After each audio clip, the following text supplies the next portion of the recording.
আসসালামু আলাইকুম। কথাটা একেবারে পুরোপুরি সত্য, একেবারে 100% সত্য। 2024-এর 5ই আগস্টের পর থেকে, যখন থেকে ভারতের মুখ্যমন্ত্রী আমাদের দেশ থেকে চলে গেছে, মানে কাঁঠাল রানী আমাদের দেশ ত্যাগ করছে, তখন থেকে কিন্তু ভারত আমাদের উপরে বিভিন্ন মিথ্যা ট্যাগ লাগাইতেছে। সারা বিশ্বে আমাদের নামে বিভিন্ন মিথ্যা নিউজ করতেছে। ইভেন ভারতের অনেক মুসলমানদেরকে ধরে ধরে বলতেছে এরা বাংলাদেশি, মানে এদের সবাইকে শরণার্থী হিসাবে তারা আমাদের দেশে পাঠিয়ে দিব। তাদের এমন একটা টেন্ডেন্সি। তো সেখান থেকে আমাদের এই ওয়াইসি, আসাদুদ্দিন ওয়াইসি, তিনি যে কথাটা বলছেন তার কথার সাথে আমি পুরোপুরি একমত। যদি ভারত থেকে বাংলাদেশি মানুষকে পাঠানো লাগে, বের করে দিতে হয়, তাহলে সবার আগে আমাদের যে কাঁঠাল রানী তাকে বের করা উচিত, তাকে ভারত থেকে বাংলাদেশে পাঠিয়ে দেওয়া উচিত। এটাই হচ্ছে প্রথম কাজ।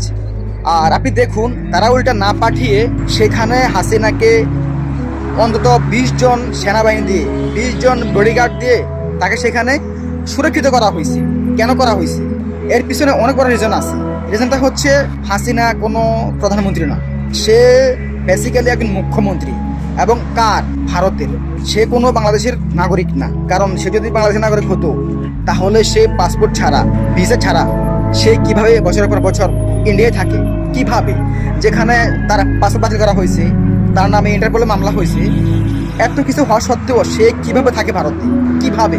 তো সেখান থেকে এটা বোঝাই যায় যে হাসিনা বাংলাদেশের থেকে চলে গেছে এবং ইন্ডিয়াতে আছে তাদের মুখ্যমন্ত্রী হিসাবে। সে সাবেক মুখ্যমন্ত্রী, সে এই দেশের, আমাদের বাংলাদেশের একটা সাবেক মুখ্যমন্ত্রী হিসেবে ছিল এতদিন। এখন তার ক্ষমতা চলে যাওয়ার পরে সে সেখানে গিয়ে আশ্রয় নিয়েছে।